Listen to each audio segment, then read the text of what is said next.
What's going on, guys? Alright, we're looking at this deck right here. We are getting ready to take a look at this. Is going to be example game number 3 using the JunkPost deck. But I was going to just throw up a couple example games, my typical 2 examples, and then I came across this opponent who was playing actually a mirror match. I guess a mirror match is a good way to put it. He was running a post deck that was featuring the red and green colors, so I just figured I absolutely had to throw this up there and add this on. So let's take a look right here. Oh, dropped that too far.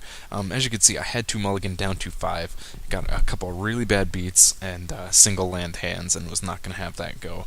5 lands is not so terrible for the simple fact that we are in the draw position, so we do at least get 1 extra card off that. So this is our hand after the draw on our first turn.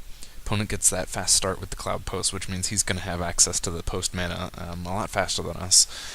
We're just going to have to hope that we can balance it out in the mid to late game when it comes to a couple reap and sow in order to, clear out his posts and leave ours on the table. But we are going to simply play Forest and pass. Lagging up a little. There we go. So at this point, I was thinking maybe he was running Is It Post. And I have really no other options. I'm still not getting post lands, but I am going to be able to put down my first Wellspring. I could have thrown down Girl's Turf at that point in time, but I figured the Wellspring was a better idea here because you can draw a card, and it's going to put you in a position to maybe have the Cloud Posts you need. He's at his second one now, and that puts him way ahead. Definitely not a place you want to be at. Now we have another option here. We draw into a third Wellspring. We could have played the map, but we will not be able to crack the map on this turn. So again, I decided to play a Wellspring instead, in hopes that maybe I could find a land that was a little more worthwhile. And there, I hit into a forest. I could have put the Expedition map out, but decided that I wanted to get this Girl's Turf into play because of the fact that it comes into play tapped. I want to get access to this mana as soon as I possibly can. Now comes Glimmer Post, and this is definitely not good. Still not seeing another color, so I was thinking maybe it was someone who net decked the red post, and I was going to have to face that.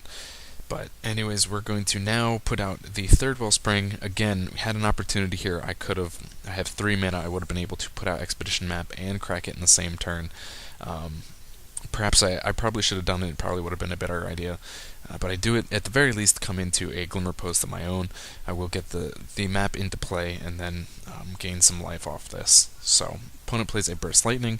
Now that is a card that has seen some use in versions of the Is It Post deck. It's not off the net decked red post, so still not quite sure what he was running at this point in the game. Don't have options. He's finally hit into his 4th post. It means each of his are tapping for 5, but at least it works to my advantage. He has been unable to play anything off of all this mana that he has available to him. So this gives me an opportunity now. I can finally use my map, and I will get a Cloud Post on my own. It's definitely the play here. You could have gotten a Glimmer Post for more life gain, but because my opponent really hasn't made any plays, I really want to get my mana engine going as soon as possible. Especially at this point, when my opponent is playing those lands, it's definitely going to put me in a really good position. So we want to get that mana available to us as soon as possible. The opponent now throws out a second mountain. Again, kind of figured he was running some kind of red post deck, but was not totally sure. Finally get a Rebirth here. I'm going to be able to start sacking off these Wellsprings, which is fantastic. I tapped out both of these. I am going to, as you see here, get the Crusher out, and I tapped it so that I could use this 1 extra mana. You see I have the red in my pool here. So I tapped 9 mana so that I would be able to pay off the green in this one and have the red available to use that on the Wellspring. I made a bit of a small misplay there. I put the Forest into play first. What I really should have done is, because I had the mana available to me, I should have played the Rebirth first in case that I, off the Wellspring got another post land, especially a Cloud Post that would come in tapped. It would give me an opportunity to, since I had no other play anyways, it would have given me an opportunity to get that on the field and interact with it next turn. Opponent plays his first creature out, first spell actually after the Burst Lightning, and it is the Aurochs Herd. So he was definitely running a version of kind of Green Post. Green Post runs the full copy of the Aurochs Herd, and I really love this card. It was definitely a favorite of mine before this whole Cloud Post interaction came to be, but we'll see that he is running some kind of similar thing here, and it's going to be a little bit of trouble with the burn, and if he gets multiples of these herds going at the same time, that's going to be trouble as well. So, luckily for us, we do have Rolling Thunder in hand. Going to be able to put Evolving Wilds out next turn in order to search out the next red mana that I need for that.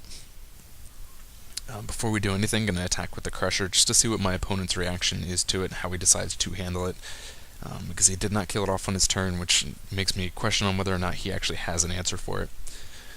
Makes kind of an interesting move, decides to sack off the Glimmer Posts, which I think was actually probably a smart move because, it does slow his mana down, but not so much.